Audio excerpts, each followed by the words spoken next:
Hello, I am the cartoonist M. Rashid. With this cartoon, uh, it's relatively new, so it hasn't been shared that often, but it's one of the ones that when they are shared, it just sits there like a stone and nobody wants to touch it. You know, the few times I saw them touch it, all they did was do their words, words, words. The left can't meme. This is too long. I ain't reading all that shtick. So, they never touched the content, which is odd to me because this is in direct response to the so-called Arab slave trade deflection, misdirection trope that they always use when the specific ethnic group, the Black American former slave class, is saying, I demand my reparations for American slavery and the Jim Crow period and et cetera, generations of accrued discrimination that stole my inheritance wealth from me. I need that from my complicit U.S. government. The deflection, misdirection response is, but what about the Arab slave trade? What the hell does that have to do with anything? So, you were in a car accident. You are owed the insurance payout for the car accident. And I'm pointing across the street or in the distant past somewhere else saying, but what about that? You can't get your insurance payout for what just happened to you because of something that has nothing to do with you and your car and whatever. That's what they keep doing. That's how it's normally framed. Normally, when the Arab slave trade comes up anywhere else, that's the level of stupid of that misdirection tactic. But this cartoon wasn't put out there for that general usage of Arab slave trade. It was put out specifically to the guys on 4chan, politically incorrect. When they use it, it looks different. Why? Because this is the same group that's trying to say racism wasn't us, it was the Jews. They did everything. Our hands are clean, we didn't do nothing. While you're calling me the N-word and casually threatening to kill me and giggling every time a black person die. You keep using Arab slave trade. While you keep saying the Jews do everything, you list the entire agenda, the Jewish agenda, the protocols of society. You list all of that on your site casually. It's all you talk about. In between attacking me and making fun of me, all you talk about is, the Jews. That's you. You. So when you say the Arab slave trade, it comes across a certain way to somebody like me. Hence the cartoon. Let's talk about it. Okay. Monopoly is the highest form of systemic racism. Blatant antitrust violations in the United States of America that enables the 1% to do what they do, to giggle and Epstein Island and everything we know about the 1%. Monopoly of industry, closing the market so only they get to have money. Only they get to enjoy the wealth of the markets.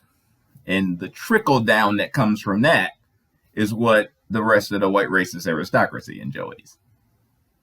My people are the preferred prey of the white racist aristocracy.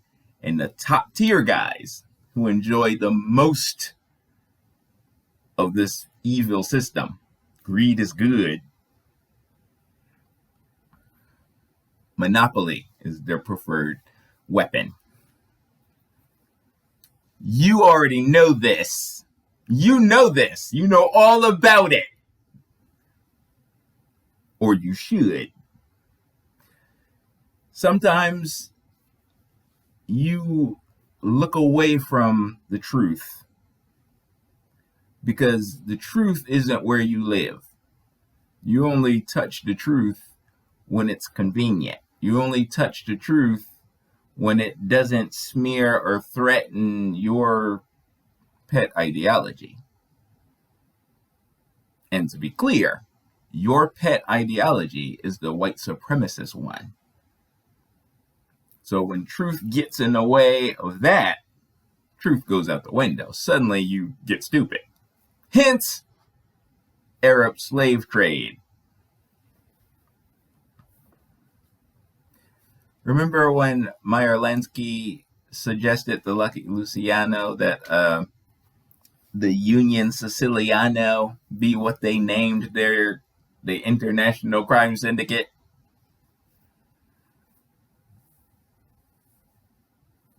You know what a false flag is. You know it misdirection, and don't look to hide the hand while this one's doing that. You know all about that life.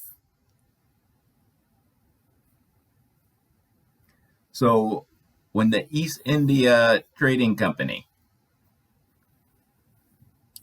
who created the model of corporate megastructure that we know today, everything you know about corporate and how it moves and the monopolies and partnership with government, so only you get to do stuff. The East India Trading Company was the dudes. And they, the Atlantic trade, the transatlantic slave trade, how they did business in the different regions of the world they moved in. That was them. And over time, they became huge. And they became huge in the normal way corporate to become huge. By gobbling up their competition, taking over whole markets, doing stuff.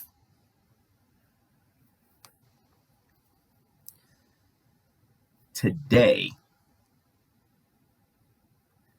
the direct descendants of those crews and members of those companies are living in communes on the continent of Africa, hundreds of thousands of people deep.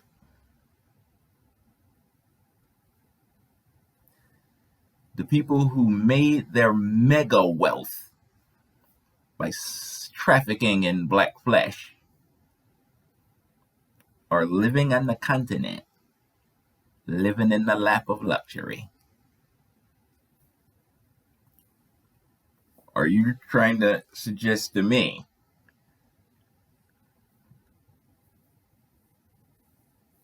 that they're not still trafficking in black flesh? Why wouldn't they be?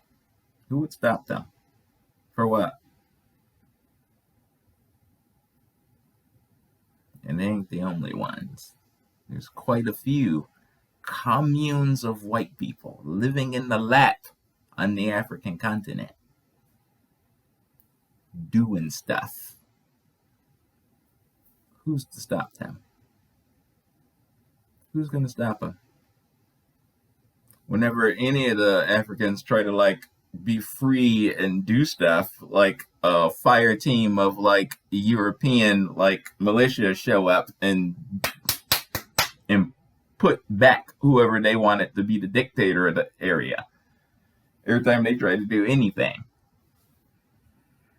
The corruption of Africa is the systemic racist white people variety, as it's usually been in the last 500 years. There's no freedom there. There's no freedom. Not in that way. It's the business as usual, pretending otherwise.